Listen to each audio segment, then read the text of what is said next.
Bienvenidos a la clase de Escuela Dominical. Les saluda el pastor José Alfonso Gaitán. El tema de la lección para el día de hoy es las relaciones en Cristo, la verdad central. Vivir para Cristo tiene un impacto poderoso y positivo en las relaciones humanas. El versículo clave de esta lección es: someteos unos a otros en el temor de Dios. Efesios capítulo 5, subversículo 21. El fundamento bíblico de esta lección, Efesios capítulo 5, versículo 18, de ahí el versículo 21 al 33 y el capítulo 6, versículo 1 al 9. En la introducción, la lección de hoy examina nuestra relación con otros mientras vivimos como cuerpo de Cristo. Nosotros somos miembros del cuerpo de Cristo. Cristo es la cabeza. Él nos da la dirección de cómo podemos tener una relación correcta como iglesia, como cuerpo de Cristo. La relación entre las personas tiene otro aspecto cuando coexistimos en Cristo.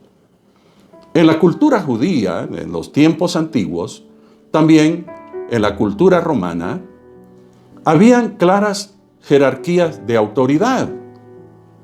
Por ejemplo, los hombres eran vistos como superiores a las mujeres y los hombres recibían un trato especial, no así las mujeres. Esto es puramente de carácter cultural, según la época antigua, en la cultura judía como en la romana. Claro está que ahora la cultura de los pueblos ha tenido su evolución, por supuesto. Los señores y amos de esclavos también recibían un trato preferencial en la cultura, en el tiempo judío, como también en la época romana. De hecho, habían venta de esclavos, había mercado de venta de esclavos en donde un amo podía pagar por un esclavo y adquirirlo para que estuviera a su servicio todo el tiempo. Entonces, ellos, como señores y amos, también recibían un trato preferencial en esa cultura. El apóstol Pablo desafió estas normas culturales en su época. Y claro que está que estos principios y estas normas son aplicadas al día de hoy, mayormente en la comunidad cristiana. Ahora el apóstol Pablo nos dirige en respecto a esto, que debe haber un sometimiento de unos a otros como el cuerpo de Cristo en las relaciones en Cristo. Debe haber un sometimiento mutuo. Es mi deber como esposo someterme a mi esposa como la esposa que Dios me ha dado. Y es el deber de la esposa también someter y entregar cuentas al esposo que Dios le ha dado. Así es que las normas paulinas cambian este aspecto de diferencia entre hombre y mujer y ahora nos aplica diciendo debe haber un sometimiento de unos a otros. Entonces, veamos el impacto que la fe debe tener en nuestras relaciones, no solamente en nuestro matrimonio, sino en otras relaciones. Por ejemplo, las relaciones en Cristo, en primer lugar, esposo y esposa. Tomaremos en cuenta Efesios capítulo 5, versículo 18, versículo 21 hasta el versículo 33. En el versículo 18, la llenura del Espíritu Santo es una demanda sin discusión para los que estamos unidos en matrimonio y así poder llegar a amar a la manera de Dios. Según el versículo 18 nos dice, sé llenos del Espíritu Santo. Esto es necesario para una buena relación entre esposo y esposa, la llenura del Espíritu Santo. La enseñanza bíblica demanda que ambos cónyuges se sometan el uno al otro, dice el versículo 21. Esto significa estar dispuesto a servir al otro en vez de exaltarse a sí mismo. Aquí no es asunto de competencia, es asunto de unirnos y de que tanto el esposo como la esposa sean ganadores. Porque si hay un conflicto en donde el esposo va a ganar y la esposa va a perder, no se soluciona absolutamente nada. O la esposa gana y el esposo no. No. Esto significa estar dispuesto a servir al otro en vez de exaltarse a sí mismo. La enseñanza bíblica instruye a la esposa a someterse a su esposo. Pero ese sometimiento, según el versículo 22, debe de ser como una obra de servicio al Señor. También como aceptación del plan de Dios. Claro que el marido, dice el versículo 23, es cabeza de la mujer. Ahora, el esposo como cabeza de la mujer debe de ser un líder espiritual. Debe de ser un protector, un proveedor. Y la esposa debe reconocer el papel del marido. Es entonces una obra de servicio al Señor y como aceptación del plan de Dios. Como la iglesia es ejemplo de sumisión, versículo 24. La iglesia tiene esa sumisión al señorío de Jesucristo. La enseñanza bíblica para el esposo. Según Efesios capítulo 5, versículo 25 y 28, el esposo debe amar a su esposa como a su propio cuerpo. El que ama a su mujer es como que si estuviera amándose a sí mismo, porque ya no son dos, sino solo uno. Hay que amar a su esposa según la enseñanza bíblica para el esposo. Sacrificarse por su esposa. Efesios capítulo 5, versículo 25. Así como Cristo se sacrificó por la iglesia, así el esposo debe sacrificarse por su esposa. Eso es lo que se conoce como el amor ágape, sacrificio que da todo sin recibir nada a cambio. El esposo debe sacrificarse con amor ágape por su esposa, cuidar y sustentar a su esposa. Efesios capítulo 5, versículo 26, léase el versículo 27 y 29. Pero también la enseñanza bíblica para el esposo es dejar a sus padres para vivir con su esposa. El que se casa, casa quiere. Léase capítulo 5, versículo 31 al 33. La palabra del Señor nos dice de la siguiente manera. Por eso dejará el hombre a su padre y a su madre y se unirá a su mujer y los dos serán una sola carne. Grande es este misterio, mas yo digo esto respecto de Cristo y de la iglesia. Por lo demás, cada uno de vosotros ame también a su mujer como a sí mismo y la mujer respete a su marido. Esta es la enseñanza bíblica, entonces, en la relación esposo y esposa. En segundo lugar, las relaciones en Cristo en lo que respecta a hijos y padres. Efesios capítulo 6, versículo 1 al 4. La enseñanza bíblica para un hijo cristiano consiste, según el versículo 1 al 3, obedecer y honrar a sus padres. Veamos la esencia de la obediencia a los padres. Implica oír atentamente o prestar atención. Cuando papá o mamá está tratando de corregir, está tratando de dirigir al hijo o la hija, la obediencia de un hijo cristiano a sus padres implica oír atentamente o prestar atención. ¿Por qué razón? Los padres nunca van a querer ver el mal sobre sus hijos. Los padres siempre van a querer ver el bienestar, que los hijos obtengan el éxito y se realicen en todas sus metas, objetivos a alcanzar en esta vida. Por lo tanto, Obedecer a los padres implica oír atentamente, preste atención. Véase Hechos capítulo 12, versículo 3. También implica hacerlo con diligencia o mayor prontitud. Los consejos, la dirección de los padres, todo lo que anhelan los padres sobre sus hijos para el bienestar de ellos mismos, al prestar atención, a escuchar atentamente, ahora sea diligente para hacer las cosas lo más pronto posible, de mayor prontitud. Implica hacerlo voluntariamente o de buena gana. A veces los hijos no lo hacen de esa manera. Muchas veces dicen, lo voy a hacer solo por salir de mi compromiso y no tener problemas con mis padres. No es a regañadientes las cosas. Es hacerlo voluntariamente o de buena gana. Hijos, oigan atentamente lo que la palabra de Dios les está diciendo a ustedes.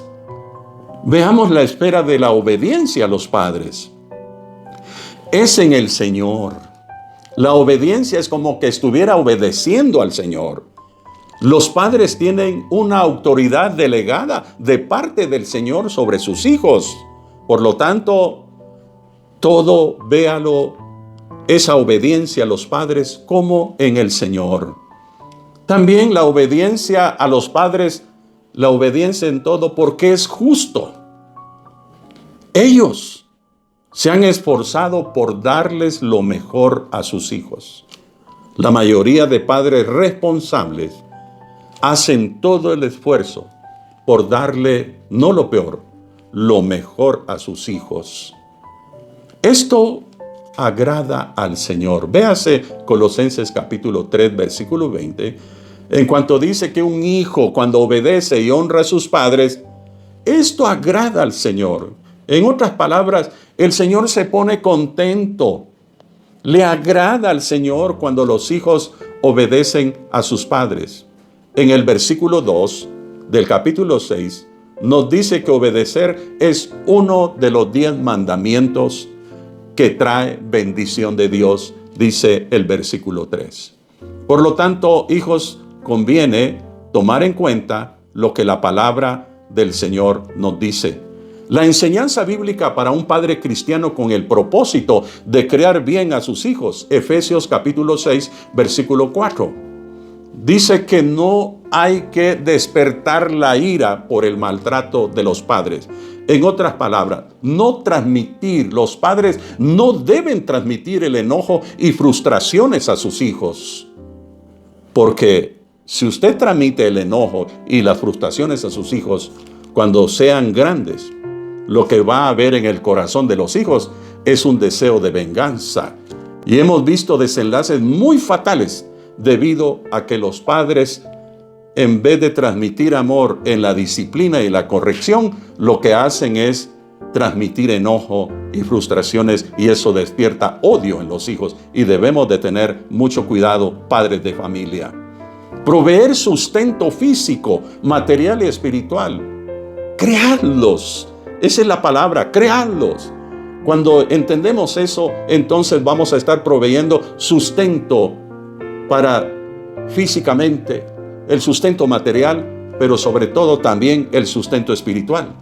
Dar a sus hijos las habilidades, destrezas y carácter para que viva la vida para la gloria de Dios. Eso es criarlos en disciplina. Esta es la manera como debemos nosotros como padres de familia cristianos de dirigirnos en esta enseñanza con el propósito de crear bien a sus hijos.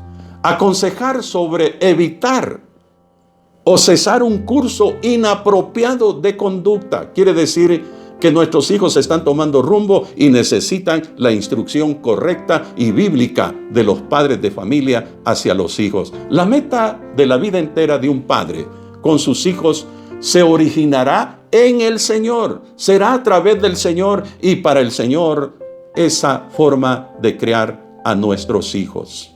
En tercer lugar, las relaciones en Cristo en relación a empleados y empleadores. Efesios capítulo 6, versículos 5 al 9. Un empleado cristiano debe caracterizarse por ser obediente a su empleador, a su patrón o a su jefe. Esa obediencia tiene que ser con temor y temblor. ¿En qué consiste esto de obedecer con temor y temblor? Es ser respetuosos, respetar a su empleador, respetar a su patrón, obedecer con sencillez de corazón. Esto significa hacer todo con integridad, o sea, de todo corazón. Hacer las cosas sin hipocresías o dobleces ni motivos posteriores. Ese es obedecer con sencillez de corazón. No servir al ojo. No ofrecer su trabajo para querer agradar a los hombres y trabajar solo cuando el jefe está mirando a fin de obtener su favor, sino como siervos de Cristo, ya que el Señor nunca podremos engañarlo con un trabajo mal hecho. Si nosotros estamos trabajando y entendemos que somos siervos del Señor, tenemos que hacer lo mejor para ganar el favor de Cristo. Y claro está que como añadidura, el empleador va a estar viendo con buenos ojos todo lo que usted y yo hacemos con responsabilidad, con honestidad en toda la labor que podamos hacer en cualquier institución que usted esté laborando. Un empleado cristiano entonces debe caracterizarse por servir de buena voluntad. Un trabajo realizado de buena gana, no de mala gana. En lugar de ser reacio o quejándose, a conciencia, hay que trabajar haciendo la voluntad de Dios, haciendo las cosas de corazón. Servir como al Señor y no a los hombres para ser recompensados por Dios. Léase el versículo 6 al 8. Un empleador cristiano, o sea, los patrones, los jefes, deben caracterizarse el empleado por obedecer, pero el patrón por hacer correctamente las cosas. Hacer con ellos lo mismo. Si quiere que el empleado le respete al patrón, el patrón tiene que respetar a su trabajador. Respetar para ser respetado. Aquí se aplica la regla de oro de Mateo capítulo 7, versículo 12. Nosotros tenemos que hacerlo, así como queremos ser tratados, así también nosotros debemos de tratar. Es la regla de oro. Si usted trata bien, entonces la misma respuesta va a tener. Pero si usted trata mal, esa va a ser la consecuencia. Va a haber un trato no agradable entre trabajador y patrón, entre trabajador y jefe.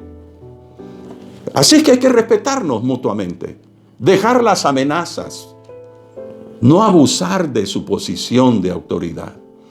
Es que a veces el patrón abusa de su autoridad. A veces el jefe que está al frente de un grupo es un abusivo, abusa de su autoridad y a veces en vez de alentar al trabajador lo amenaza y trata de amenazarlo no con darle un aumento de sueldo, sino un aumento de más trabajo. Lo amenaza con trabajar más duro y eso no es de un cristiano empleador, no debe caracterizar. Por eso debe dejar las amenazas. No hacer acepción de personas. Saber que Cristo es Señor de ambos. Y delante del Señor, Él no tiene preferencias. Él trata de la misma manera a todos, no importa la posición social y económica. Él trata, no tiene favoritismos el Señor. A todos trata por igual. Cristo es Señor de ambos, del empleado y del empleador. El favoritismo discriminatorio no es lo que el Señor espera en las relaciones laborales de un jefe con el trabajador o el patrón con su trabajador. Eso es lo que la palabra de Dios nos dice. Discipulado y ministerio en acción. Una relación con Jesucristo, entonces, debería tener un impacto positivo en nuestras relaciones con los demás. Ver a las personas como Dios las ve y tratarlas como quisiera que la gente nos trate a nosotros. Reconocer los roles que el Espíritu Santo asigna a los demás y estar dispuestos a someternos a ellos como al Señor. Los que cumplen roles o liderazgos que se consideran superiores deben tratar con amor y respeto a los subordinados, a los que están bajo su cuidado. Evalúe su relación con su familia inmediata, con el fin de tratarlos con honor y respeto. Hijos, tratemos con honor y respeto a nuestros padres. Padres, tratemos con honor y respeto a nuestros hijos. Empleadores y empleados, tratemos con honor y respeto. Padres, hijos, traten con respeto y honor todo.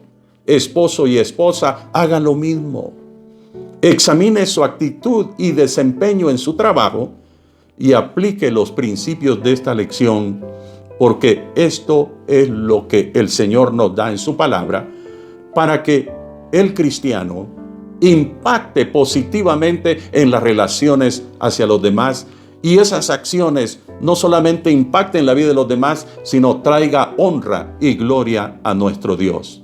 Pida al Espíritu Santo que lo ayude a hacer modificaciones en sus relaciones y entonces las cosas serán diferentes. Termino esta lección en Juan 13:35. En esto conocerán todos que sois mis discípulos, si tuviereis amor los unos con los otros. Que Dios le bendiga y espero que esta instrucción bíblica, que no es asunto mío, es lo que la palabra de Dios dice, sea de bendición y en nuestras relaciones en Cristo impactemos la vida de los demás y traigamos bendición a los demás y traigamos gloria al nombre de nuestro Padre Celestial. Únase conmigo en esta oración. Padre Celestial, muchísimas gracias por tu palabra, que nos dirige realmente, Señor, a una buena relación entre esposo y esposa, a una buena relación entre hijos y padres, a una buena relación entre empleados y patrones o jefes. Tu palabra es verdad y nos ayuda y nos dirige para que nosotros podamos caminar no conforme nuestra voluntad, sino conforme la voluntad tuya. Que esta palabra sea de bendición para la vida de cada uno de nosotros y lo hagamos todo para gloria de tu nombre. Oro también, Señor, por aquellos que necesitan de ti, necesitan solucionar esas relaciones de familia, esas relaciones laborales, esas relaciones entre esposos que están a punto de divorciarse quizás o que ya no se soportan. Que sea usted a través de la palabra que pueda bendecir la vida de los esposos, la vida de los padres y de los hijos, la vida de los patrones y sus empleados. Tu palabra bendita, Señor, traiga la sabiduría y la solución para todo conflicto en el nombre de Jesucristo. Aquellos que vienen aceptando y reconciliando, perdona sus pecados, lávalos con tu sangre preciosa, inscribe su nombre en el libro de la vida y gracias por la salvación en ellos. Y te pido por aquellos que están pasando por situaciones difíciles o tiempo de lágrima y dolor por la muerte de un ser querido, el Espíritu Santo conforte la vida de cada uno. Te lo pido, mi Dios amado, en el nombre de Jesús. Amén y amén. Que Dios les bendiga.